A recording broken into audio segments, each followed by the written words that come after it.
நிலவிடம் வாடகை வாங்கி விழி வீட்டினில் குடி வைக்கலாமா?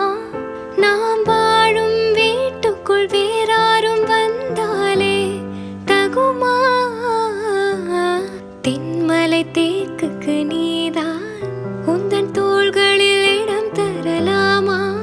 நான் சாயும் தோள் மேல் வேறாரும் சாய்ந்தாலே தகுமா? நீரும் செம்போல சேரும் கலந்தது போலே கலந்தவள் நான்.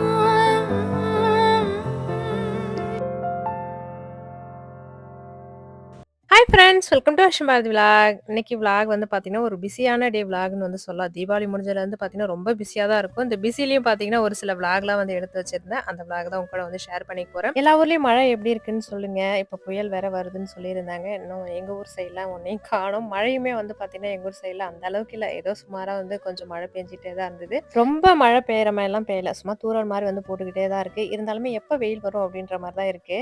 இன்னைக்கு புதன்கிழமை காலையில அப்படின்றதால கொஞ்சம் விளக்கெல்லாம் ஏத்தி முடிச்சுட்டு, அதுக்கப்புறம் டிஃபன் வந்து செய்யறதுக்கு வந்திருந்தேன். எனக்கு கிச்சனுக்கு அந்த ஜன்னலுக்கு நேரா பார்த்தீங்கன்னா, பின்னாடியே வந்து வேப்பமரம் இருக்கும். அழகா வந்து ஜன்னல் ஓப்பன் பண்ணாலே அழகா வந்து தெரியும். அத தான் வந்து பார்த்துட்டு இருந்தேன். அதுக்கப்புறம் காலையில கொஞ்சம் சுப்ரபாதம்லாம் போட்டுட்டு சமையல் வேலை வந்து செஞ்சிருந்தேன். இன்னைக்கு வந்து சாதம் வடிக்கிற வேலை மட்டும் தான், கொஞ்சம் ரசம் வைக்கணும். மீதி வந்து பார்த்தீங்கன்னா, நேத்து வச்ச மீன் குழம்பு அப்படின்னு சொல்றப்பயே பார்த்தீங்கன்னா, வாய் ஊறுது இல்லையா? அந்த மாரி தான் நேத்தே வந்து கவல மீன் வாங்கி வந்து குழம்பு வச்சுட்டேன். எங்க ஊர் சைட்ல இது கவல மீன் தான் சொல்லுவாங்க. ஒரு சில ஊர்ல வந்து சால மீனுன்னு சொல்லுவாங்க இல்லையா? அந்த மீனு தான். நேத்து செவ்வாய்க்கிழமை இருந்தாலும் அந்த அந்தி மீனுன்னு சொல்லிட்டு ஒருத்தர் வந்து எடுத்துட்டு வந்திருந்தாரு. அது எனக்கு கவல மீன் வந்து சாப்பிட்டு ரொம்ப நாள் ஆகுது. இருந்தாலும் செவ்வாய்க்கிழமை சாப்பிட மாட்டேன்னு சொல்லிட்டு மதியானமே வந்து பூஜைலாம் பண்ணி முடிச்சுட்டு மீன் வாங்கி நைட்டே கிளீன் பண்ணி குழம்பு வந்து ஒரு 9:30 மணிக்கெல்லாம் குழம்பு வச்சுட்டேன். ஏன்னா காலையில சாப்பிடுறது இன்னும் டேஸ்ட்டா இருக்கும் இல்லையா? அதுவும் மண் சட்டியில டேஸ்ட் வந்து சொல்லவே வேணாம். அந்த எண்ணெய்லாம் நல்லா பிரிஞ்சு பார்க்கறதுக்கு ரொம்ப நல்லா இருந்தது. அது வந்து டேஸ்ட் வந்து நான் மீன் குழம்பு வச்ச உடனே சாப்பிடுறதுக்கும், ஒரு கொஞ்சம் நேரம் வந்து ஊறி அந்த மீன் வந்து குழம்புலயே ஊறி சாப்பிடுறதுக்கும் நெறைய டிஃப்ரெண்ட் இருக்கும். அந்த மாரி தான் நைட்டு வந்து ஒரு நாள் அந்த மாரி தான் செஞ்சிருந்தேன். அதுலேருந்து எனக்கு ரொம்ப புடிச்சு போயிருந்தாலே, அந்த அந்தி மீன் வரப்பலாம் பார்த்தீங்கன்னா, இந்த மாரி நைட்டு குழம்பு வச்சுட்டு மறுநாள் வந்து சாப்பிடுறது. ஒரு ரூ. 100க்கு தான் வாங்கியிருந்தேன். ரொம்ப கிடையாது. இந்த மீன் விலை பார்த்தீங்கன்னா, ரொம்ப சீப்பா தான் கிடைக்கும். இந்த மத்தி மீனுன்றதுனால. ரூ. 100க்கு மீன் வாங்கிட்டு, பாதி வந்து குழம்பு வச்சுட்டு கொஞ்சம் வறுவலுக்காக வச்சிருந்தேன். இன்னைக்கு என் தங்கச்சி பையன ஊருக்கு பாண்டிக்கு வந்து கூட்டு போகணுன்றதுனால, காலையில எல்லா வேலையும் வந்து செஞ்சுட்டு இருந்தேன். கொஞ்சம் சாப்பாடுலாம் ஆளுங்களுக்கு எல்லாருக்கும் போட்டு ரெடி பண்ணி வச்சுட்டு, ஒரு 11 மணிக்கெல்லாம் ஊருக்கு வந்து கிளம்பணுன்றதுக்காக. போன விளாக்ல வந்து சொல்லியிருந்தேன், இந்த மாரி என்னோட தங்கச்சி ஹஸ்பண்டுக்கு வந்து ஆக்சிடென்ட் ஆயிடுச்சு அப்படின்ட்டு. நெறைய பேர் வந்து நானுமே வந்து கடவுள்கிட்ட வேண்டிக்கிறேன். சீக்கிரம் வந்து சரியாயிடும். நீங்க ஃபீல் பண்ணாதீங்க அப்படின்னு சொல்லிட்டு அவ்வளோ பேர் வந்து கமெண்ட் பண்ணியிருந்தீங்க.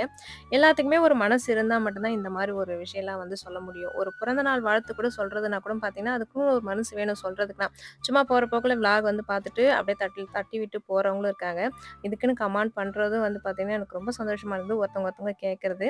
இப்போ ஓரளவுக்கு பரவால்ல. நேத்து திங்கட்கிழமை தான் போய் தையல்லாம் வந்து ஆப்ரேஷன் பண்ணதால தையல் வந்து பிரிச்சிருந்தாங்க. ஓரளவுக்கு பரவாயில்லன்னு தான் சொல்லலாம். நம்ம வந்து கும்பிட்ட கடவுள் வந்து காப்பாத்துனாருன்னு தான் ஓரளவுக்கு வந்து சொல்ல முடியும். ஒரு நாள் வந்து இந்த நாள்ல வந்து நம்ம கீழ விழுந்தே ஆகணும்னு சொல்லிட்டு விதி வந்து எழுதியிருந்தா, அது வந்து எப்படி வேணா ஆகலாம். அந்த மாரி வந்து நம்ம வீட்லயே கூட பார்த்தீங்கன்னா, சும்மா வந்து தடுங்கி விழலாம். இல்ல ரோட்ல போறப்ப அந்த மாரி தடுக்கி விழலாம். இந்த மாரி வண்டியில போறப்ப தடுக்கி விழலாம் அப்படின்னு சொல்லுவாங்க இல்லையா? அந்த மாரி தான் ஏதோ ஓரளவுக்கு பரவால்ல. ஹெல்மெட் போட்டிருந்ததால ஓரளவுக்கு இந்த முகத்துல மட்டும் தான் மூக்குல மட்டும் தான் கொஞ்சம் காயமாயி ஆப்ரேஷன் வந்து பண்ணியிருக்கோம். மத்தபடி பெருசா ஒண்ணும் இல்ல. நெறைய பேர் வந்து கமெண்ட் பண்ணியிருந்தீங்க. எனக்கு ரொம்ப ரொம்ப சந்தோஷம். இன்னும் சாப்பிட முடியல. கொஞ்சம் ஜூஸு இந்த மாரி தான் வந்து சாப்பிட்டுட்டு இருக்காரு. கேட்ட எல்லாருக்குமே ரொம்ப ரொம்ப நன்றி. அதுக்கப்புறம் குழம்பு வந்து நைட்டு வச்சதால கொஞ்சம் சூடு பண்ணிட்டு, மீனும் வறுத்து வச்சுட்டு, அதுக்கப்புறம் இட்லிக்கு வந்து சாம்பார் தான் வச்சிருந்தேன். மீன் குழம்பே தொட்டு சாப்பிடலாம். இருந்தாலும் வந்து சாதத்துக்கு மதியத்துக்கு வேணும். அப்புறம் நைட்டுக்கு ஏதாவது ஊருக்கு போயிட்டு வந்தேன்னா, நைட்டுக்கு இட்லிக்கு ஏதாவது தொட்டுக்கலாம், தோசைக்கு அப்படின்றதுக்காகவே காலையில வந்து சாம்பார் தான் வந்து செஞ்சிருந்தேன். எவ்வளோதான் காசு கொஞ்சம் அதிகமா குடுத்து மீன் வாங்கினாலுமே, இந்த மத்தி மீனு, இந்த கவல மீனுன்னு சொல்லுவாங்கல்ல, இதோட டேஸ்ட் வந்து பார்த்தீங்கன்னா, அவ்ளோ சூப்பரா இருக்கும். யாருக்கெல்லாம் பிடிக்குன்றத சொல்லுங்க. எனக்கு வந்து இந்த குழம்புல போட்டாலுமே பிடிக்கும். வறுத்த மீனுமே ரொம்ப பிடிக்கும். எங்க வீட்ல பார்த்தீங்கன்னா, குழம்பு மீன விட வறுத்த மீன் தான் நெறையா சாப்பிடுவோங்கிறதால கொஞ்சம் அதிகமாவே வறுத்துட்டேன். அதுக்கப்புறம் இட்லிக்கு சாம்பார் வச்சிருந்தேன். இந்த சாம்பார் ரெசிபி வேணுனா சொல்லுங்க. இந்த சாம்பார்ல வந்து நான் பருப்பே போடாம தான் செஞ்சிருக்கேன். வெறும் வெங்காயம், தக்காளி வேற எதுவுமே போடல. கொஞ்சம் இந்த கடையெல்லாம் விப்பாங்க இல்லையா? இட்லி கடையில வந்து கொஞ்சமா மாவு ஊத்தி செய்வாங்க இல்லையா? அந்த மாரி தான் செஞ்சிருந்தேன். ரெசிபி வேணுனா சொல்லுங்க. ஷார்ட்ஸ்ல வந்து ஷேர் பண்றேன். சூப்பரா இருந்தது. வந்து சாப்பிட்றதுக்கு. அன்னைக்கு வந்து கொஞ்சம் இது மாரி செஞ்சு பார்க்கலாம் அப்படின்னு தான் செஞ்சிருந்தேன். ஏற்கனவே செய்வேன். இருந்தாலும் அன்னைக்கு வந்து பருப்பு போடாம தான் செஞ்சிருந்தேன். இருந்தாலுமே ரொம்ப சூப்பரா இருந்தது. அதுக்கப்புறம் பசங்க சாப்பிட குடுத்துட்டு, அதுக்கப்புறம் லஞ்ச் எடுத்து வைக்கிற வேலை தான். நான் ஒரேடியா வந்து அறையில இருக்கிறவங்களுக்கும் காலை சாப்பாடு, மதிய சாப்பாடு எல்லாத்தையுமே ஒரே பேக்ல வந்து பையில வந்து போட்டு குடுத்துடலாம் அப்படின்றதுக்காக போட்டு குடுத்துருந்தேன். இன்னைக்கு லஞ்ச் பேக் பண்றப்பயே பார்த்தீங்கன்னா, "அம்மா எனக்கு குழம்பு மீன்லாம் வைக்காத, எனக்கு வறுத்த மீன் கூட வை, குழம்பு மீன் வேணான்னு" சொல்லிட்டு எங்க வீட்ல எப்படின்னா, ஒரு சிலர் வீட்லாம் பசங்க வந்து நான்வெஜ்ஜா கேட்பாங்க. ஒரு சிலர் வீட்ல வந்து பார்த்தீங்கன்னா, நான்வெஜ்ஜே சாப்பிட மாட்டாங்க இல்லையா? அந்த மாரி தான் எங்க வீட்ல பார்த்தீங்கன்னா, நான்வெஜ்னாலே நான்வெஜ்ஜா அன்னைக்கு மீனா, கறியா அப்படின்னு சொல்லிட்டு அது வேணான்னு வந்து சொல்லுவாங்க. அந்த மாரி தான் எங்க வீட்ல. இந்த குழம்புல போடுற மீன் வந்து சாப்பிட மாட்டாங்க. அதுக்கப்புறம் குழம்புல போடுற கறி இதெல்லாம் வந்து சாப்பிடவே மாட்டாங்க. மட்டன் சுத்தமா வந்து சாப்பிட மாட்டாங்க. ஏன்னா, அது மென்னுகிட்டே இருக்கணுமா, லப்பர் மாரி இருக்குமான்னு சொல்லிட்டு அத வந்து சாப்பிடுறது வைக்கிறதுக்குள்ள போதும் போதும்ன்னு ஆயிடும். அதுவும் இப்ப வாங்குற மாரியே இல்ல அந்த மாரி தான் இருக்கு. சிக்கன் 65 போட்டு குடுத்தா வந்து ஓரளவுக்கு வந்து சாப்பிடுவாங்க. மத்தபடி பார்த்தீங்கன்னா, சிக்கன் குழம்புல இருக்கிற சிக்கன வந்து சாப்பிட மாட்டாங்க. இந்த மாரி தான் இருக்கு. நான் வந்து எல்லாத்தையும் சாப்பிடுவேன். அவர் மாரியே வந்து 2 பேரும் இருக்கானுங்க. என்னதான் பண்றதுன்னு தெரியல. நான் எல்லாத்தையும் வந்து சாப்பிடுவேன். என்ன மாரி யாருமே கிடையாது. 2 பேரும் அப்பா மாரியே எல்லாத்தையும் சாப்பிடுற மாரியே இருக்காங்க. இன்னும் போக போக எப்படி வந்து மாறப்போகுதுன்னு தெரியல. ஒரு சில டைம்ல அந்த நான்வெஜ் சாப்பிடுறதுனாலயே வந்து அவங்க ரொம்ப கஷ்டப்படுவாங்க. அதனாலயே உட்கார வச்சு 2 பேருமே வந்து ஊட்டி விட்டுருவேன். இப்ப இருக்கிற பசங்களுக்குலாம் அந்த மட்டன் வந்து அதிகமா வந்து பிடிக்க மாட்டேங்குது. இந்த சிக்கன் தான் வந்து சாப்பிடுறாங்க. அதுவும் சிக்கன் வந்து பார்த்தீங்கன்னா, இப்ப வந்து ரொம்ப அதிகமா வந்து வீட்ல எடுக்குறதில்ல. எனக்குமே வந்து பிடிக்க மாட்டேங்குது. ஏன்னா, அந்த சிக்கனே வந்து ஏதோ வந்து பஞ்சு மாரி இருக்கா, அது சாப்பிட்டாலே நம்மளுக்கு வந்து சாப்பிடுறப்பயே நம்ம வியாதி தான் வந்து சாப்பிடுறோம் அப்படின்ற மாரி தோணுது. அதனால வந்து அடிக்கடி வந்து செய்றதில்ல. எப்பயாச்சும் மட்டும் செய்யறது. அதாவது சாப்பாடுலாம் எடுத்து வச்சு பேக் பண்ணி வச்சுட்டேன். ஒரு 11:30 மணி போல வந்து ஊருக்கு வந்து கிளம்பலான்னு சொல்லிட்டு செடியில வந்து பூ பறிக்காமலே இருந்தது. அத பறிச்சு கட்டி வச்சிடலாம், கட்டி வச்சுட்டு ஊருக்கு போலான்னு வந்து நெனச்சுட்டே இருந்தேன். கட்டுறதுக்குள்ள பார்த்தீங்கன்னா, அவருக்கு டைம் ஆயிடுச்சு. பஸ் ஸ்டாப்ல போய் உன்ன ட்ராப் பண்ணிட்டு போயிடுறேன் அப்படின்னு சொன்னதாலயே வந்து பறிச்ச பூவ கப்புல போட்டு ஃப்ரிட்ஜில வச்சுட்டு அதுக்கப்புறம் ஊருக்கு வந்து கிளம்பியாச்சு. தங்கச்சி பையன் ஹாஸ்பிட்டல்ல பார்க்கறதுக்கு வந்து போயிருந்தேனா, அங்கருந்து என் கூடவே வந்து கூட்டு வந்துட்டான். அப்புறம் ஹாஸ்பிட்டல்ல தான் தங்கச்சி இருப்பா. எங்க குழந்தைய வச்சுட்டு இருப்பான்னு சொல்லிட்டு நான் தான் கூப்பிட்டு வந்துட்டேன். 1 வாரம் வந்து இருந்துட்டான். அதுவே எனக்கு பெரிய விஷயம். அவன் இருக்க மாட்டான்னு நெனச்சேன். இருந்ததே பெரிய விஷயம். அதுக்கப்புறம் வெத்தல செடி வந்து என்னக்கா போடுறீங்க? உங்க வெத்தல செடிக்குன்னு வந்து கேட்டிருந்தீங்க. ஏன் நான் எதுவுமே வந்து போடுறது கிடையாது. அதுவே தான் வருது. அந்த எப்பயாச்சும் ஒரு வாட்டி தான் இந்த அரிசி களைஞ்ச தண்ணி இருக்கும் இல்லையா? அது மட்டும் ஊத்துவேன். அதுவும் எப்பயாச்சும் மட்டும் தான். மத்தபடி பார்த்தீங்கன்னா, வேற எதுவும் செய்யல. அதுவா தான் அப்படியே வருது. இப்ப வந்து பார்த்தீங்கன்னா, அந்த செவுத்துல வந்து ஒட்டிக்கிட்டு இந்த ஸ்பைடர் மேன் மாரி ஒட்டிக்கிட்டு போகுது எல்லாமே. அது நல்லா போகுது ஆனா ஒட்டிக்கிட்டு. ஆனா பார்க்கறதுக்கு ரொம்ப நல்லா இருக்கு. ஆனா செவுரு எதனா ஆயிடுமா என்னன்னு தெரியல. இந்த மிளகாய் செடிலாம் நீட்ட நீட்ட மிளகாலாம் வந்துருச்சு. இதெல்லாம் வந்து நான் காய்கறிலாம் கட் பண்ணிட்டு அத எடுத்துட்டு வந்து தண்ணி ஊத்துறேன் இல்லையா? அதுலேருந்து விளைஞ்சு வர்றது மட்டும் தான். இந்த செடியுமே வந்து அந்த இங்க ஏற்கனவே இருந்த செடியில விதை விழுந்து முளைஞ்சது தான். அதுக்கப்புறம் பால்சம் பூ செடி இங்க வந்து வீடியோல ஒரு நாள் வந்து காமிச்சேன். அதுக்கப்புறம் அது இறந்தே போச்சு. ஏன்னே தெரியல. பார்க்கறதுக்கு அவ்ளோ அழகா இருந்தது. அன்னைக்கு ஒரு நாள் தான் இருந்தது. அதுக்கப்புறம் கொஞ்சம் கொஞ்சமா இறந்தே வந்து போச்சு. அதனாலயே வந்து ஃப்ரீயா இருக்கு.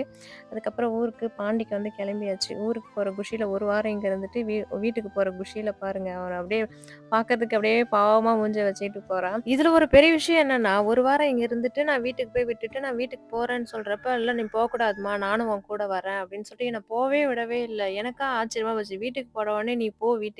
நான் இங்க தான் இருக்க போறேன் எங்க வீட்ல" அப்படின்னு சொல்லுவான்னு பார்த்தேன். என்ன போவே இல்ல. சும்மானாலும் வீட்டுக்கு வெளியில நான் ஊருக்கு போறேன் அப்படின்னு சொல்றேன். "இல்லம்மா நீ வாம்மா, வாம்மான்னு" சொல்லிட்டு என்ன உள்ளே வந்து கூட்டிட்டு இருக்கா. நான் நெனச்சு கூட பார்க்கல. 1 வாரம் இருந்தானே, இதுக்கப்புறம் வரமாட்டான்னு நெனச்சேன். "நீ வாம்மா மறுபடியும் வீட்டுக்கு நம்ப வீட்டுக்கு அங்க போலாம்" அப்படின்னு சொல்லிட்டு கூப்பிடுறா.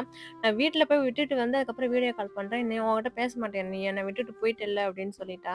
அதுக்கப்புறம் 1 வாரம் அங்க இருந்துட்டு மறுபடியும் வந்து எங்க வீட்டுக்கே 1 வாரம் கழிச்சு இங்கேயே வந்துட்டா. அதுக்கப்புறம் என் தங்கச்சி வந்து அங்க ரூ. 10 கடை இருந்தது. "நெறையா இருக்கு வா" அப்படின்னு சொல்லிட்டு வந்து கூட்டு போயிருந்தா. நானும் டைம் ஆகுது வீட்டுக்கு போலான்னு, "சும்மா பார்த்துட்டு போலாம் அப்படி வான்னு" சொல்லிட்டு கூட்டு போயிருந்தா. நானும் நம்ம கை தான் சும்மா இருக்காதே. அங்க போய் சும்மா பார்க்கலான்னு போனாலும் ஏதாவது வந்து கையில எடுக்க தோணும் இல்லையா? அந்த மாரி தான் எடுத்துட்டு இருந்தேன். இந்த கண்ணாடி கிளாஸ் வந்து ஒரு சிஸ்டர் தான் கேட்டிருந்தாங்கன்னு நெனைக்கிறேன் அந்த ஷார்ட்ஸ்ல. "எங்க வாங்குனீங்க? எந்த ரூ. 10 கடை?" அப்படின்ட்டு. எங்க பாண்டியில வாங்குனது தான். அந்த கிளாஸுமே வந்து ரூ. 10 தான். அந்த பவுல் மாரி ஒரு கிண்ணலாம் எடுத்திருந்தேன். அதுவுமே ரூ. 10க்கு தான் எடுத்திருந்தேன். கொஞ்ச நேரம் அங்க சுத்தி பார்த்துட்டு, நெறைய வந்து நெறைய பேர் வாங்குறாங்க. பாண்டியில தான் இருக்குன்னு பேரு. நெறைய ரூ. 10 கடை அங்க வந்து இருக்கும். நான் போறப்பலாம், "வா அந்த கடைக்கு போலாம்" அப்படின்னு சொல்லிட்டு கூப்பிடுவா. நான் அதிகமா வந்து போனதில்ல. விழுப்புரத்துல தான் இருக்கேன். அங்கேயே நான் வாங்கிக்கிறேனே எங்கன்னு சொல்லிட்டு போனது கிடையாது. இந்த டைம் தான் சரி வான்னு சொல்லிட்டு கூப்பிட்டதால அங்க போயிட்டு கொஞ்சம் வாங்கிட்டு, அதுக்கப்புறம் வீட்டுக்கு வந்துட்டேன். வீட்டுக்கு ஒரு 8 மணி இருக்கும்னு நெனைக்கிறேன் வந்தேன். வந்த உடனே பார்த்தீங்கன்னா, எனக்கு அழுப்ப பாருங்க. வீட்ல இருக்கிறவங்க கூட நான் எப்போ வருவேன்னு கூட பார்க்கல. இவங்க கரெக்ட்டா வந்து என்ன அவங்க தூரத்துலேருந்து வரப்பயே என்ன பார்த்துட்டு, எல்லாரும் வந்து கை குடுத்துட்டு ஒரு ஹக் பண்ணிட்டு தான் போவாங்க. இதனாலயே வந்து வரப்பயே பார்த்தீங்கன்னா, ஏதாவது வந்து கையில ஒரு பிஸ்கெட் பாக்கெட் வாங்கிட்டு வந்து அவங்களுக்கு குடுத்தா தான் என்ன வந்து விடுவாங்க. அதுவரைக்கும் பார்த்தீங்கன்னா, இவங்க பாசமழை வந்து தாங்க முடியாது. அந்த மாரி தான் ஒரு ஒரு ஆள் வந்து எகிறி எகிறி என்ன வரவேத்துட்டு என் கையில என்ன இருக்கோ அத வந்து சாப்பிட்டுட்டு தான் என்ன உள்ள வந்தே விடுவாங்க. அந்த மாரி தான் இருக்கும். அதனால வரப்பயே பிஸ்கெட் வாங்கிட்டு வந்து ஆள் ஆளுக்கு ஒண்ணு ஒண்ணு குடுத்துறணும். 2 பேரும் எப்படி போட்டாலுமே வந்து சண்டை போட்டுப்பாங்க. அதனால ஆள் ஆளுக்கு ஒரு வாயில வந்து போட்டா அவங்கவங்க எடுத்துப்பாங்கன்றதால, மதியானம் வந்து நான் காலைல போறப்பயே இவங்களுக்கு வந்து சாப்பாடுலாம் செஞ்சு வச்சுட்டு தான் போயிருந்தேன். அவர வந்து சாப்பாடு போட சொல்லிட்டேன். இந்த மாரி எங்கேயாச்சும் நான் வெளியில போறேன்னா, ஃபர்ஸ்ட்டு வந்து எங்களுக்கு இங்க வீட்ல இருக்கிறவங்களுக்கு சாப்பாடு வந்து நான் ரெடி பண்றேனோ இல்லையோ, இவங்களுக்கு வந்து நான் ஃபர்ஸ்ட்டு சாப்பாடு வச்சுட்டு தான் போவேன். இந்த மாரி வந்து இவங்களுக்கு போட்டுரு அப்படின்ட்டு. மத்தவங்க கூட பார்த்தீங்கன்னா, எங்கனா போய் சாப்பிடலாம். இவங்க எங்க போய் சாப்பிடுவாங்க? அதனாலேயே வந்து ரெடி பண்ணி வச்சுட்டு போயிடுவேன். வீட்டுக்கு வந்தோனே பார்த்தீங்கன்னா, சாப்பிட்ட தட்டு கூட பார்த்தீங்கன்னா, அப்படியே கழுவாமலே சிங்க்ல இந்த மாரி தான் இருக்கும். சாப்பிட்ட தட்டு கூட கழுவ மாட்டாரு. நான் வந்து தான் கழுவணும் அப்படின்றதுக்காக அப்படியே எடுத்து வச்சுட்டு, வந்தவொடனே என்னோட கிச்சனுக்கு தான் என்னோட பார்வை வந்து போகும். எப்படி இருக்கு கிச்சன் அப்படின்ட்டு. வரப்பயே பஸ் ஸ்டாண்ட்ல நைட்டு வந்து பனங்கிழங்கு ஒரு பாட்டி வந்து வித்தாங்க. எனக்கு பனங்கிழங்குனா எங்க ஃபேமிலில எல்லாருக்குமே பிடிக்கும். எங்க அம்மாவுக்கு வந்து ரொம்ப பிடிக்கும். அதே மாரி எனக்கும் ரொம்ப பிடிக்கும். எல்லாத்தையும் வந்து பஸ்லயே வந்து சாப்பிட்டுட்டே வந்துட்டு மீதி ஒரே ஒரு கிழங்கு தான் இருக்கு. அதுக்கப்புறம் இந்த 2 கிளாஸ் வந்து என்னென்ன வாங்குனேன்னு சொல்லிட்டு காமிக்கிறேன். இந்த 2 கிளாஸ் வந்து வாங்கியிருந்தேன். அதுக்கப்புறம் இந்த ஏற்கனவே பவுல்லாம் வந்து கண்ணாடி வச்சிருக்கேன், பீங்கான் வச்சிருக்கேன். இருந்தாலும் இந்த டிசைன் வந்து நல்லாயிருக்கே ரூ. 10 தானேன்னு சொல்லிட்டு 2 வந்து வாங்கியிருந்தேன். அதுக்கப்புறம் இந்த பிளாஸ்டிக் பிளேட் மாரி ஒண்ணு வாங்கியிருந்தேன். அதுக்கப்புறம் இந்த ஆதார் கார்ட்லாம் போட்டு வைக்கிறதுக்காக ஒரு அந்த பவுச் மாரி ஒண்ணு வாங்கியிருந்தேன். எங்க வீட்ல எல்லாத்தையும் வந்து கண்டுபிடிச்சிடலாம். இந்த ஆதார் கார்டு மட்டும் அப்பப்ப தொலைஞ்சு போய் கண்டுபிடிக்க முடியாம ஒரு நிலைமையில இருக்கு. அதனால தான் வந்து இந்த பவுச் வந்து ரூ. 10 தானே சரி வாங்கி இதில வந்து ஆதார் கார்டு எல்லாத்தையும் வந்து போட்டு வச்சுக்கணும் அப்படின்றதுக்காக வாங்கியிருந்தேன். ஒரு அர்ஜென்ட்டுக்கு போய் தேடவே முடியாது. எங்க தான் போகுதுன்னே தெரியாது. அதனால சரி வாங்கியிருந்தேன். அதுக்கப்புறம் இந்த கப் சாம்பிராணி வைக்கிற ஸ்டாண்ட் ஒண்ணு வாங்கியிருந்தேன். இது நல்லா இருந்தது அப்படின்றதுக்காக துளசி மாடத்துக்கிட்ட வந்து பார்த்தீங்கன்னா, அப்படியே அந்த கிரைனைட் தரையில தான் வைப்பேன். சரி இந்த இதில வந்து வைக்கலாம் அப்படின்றதுக்காக வாங்கியிருந்தேன். அகல்ல வச்சிருந்தேன். சரி இது ஒரு நல்லா இருக்கே அப்படின்றதுக்காக இது ஒண்ணு வாங்கியிருந்தேன். அதுக்கப்புறம் கிளிப்பு, அதுக்கப்புறம் கரண்டி இந்த வீடியோல இந்த எடிட் பண்றப்ப இந்த கரண்டிய பார்த்தா கூட திட்டுவாரு. "இன்னும் எவ்வளோ கரண்டி தான் நீ வாங்குவ?" அப்படின்ற மாரி. தோசை ஊத்துறதுக்கு வந்து பார்த்தீங்கன்னா, சாதா வந்து இந்த குழம்பு ஊத்துற கரண்டி இருக்கு இல்லையா? குழியா அந்த கரண்டில தான் வந்து ஊத்திட்டு இருக்கேன். இப்ப காமிக்கிறேன் பாருங்களேன், அந்த கரண்டில தான் ஊட்டுறேன். தோசை ஊத்துறதுக்குன்னே பார்த்தீங்கன்னா, கீழ வந்து தட்டையா இருக்கும்ல, அந்த தோசையில வந்து ஊத்துனா நல்லா மெலிசா வரும் தோசை.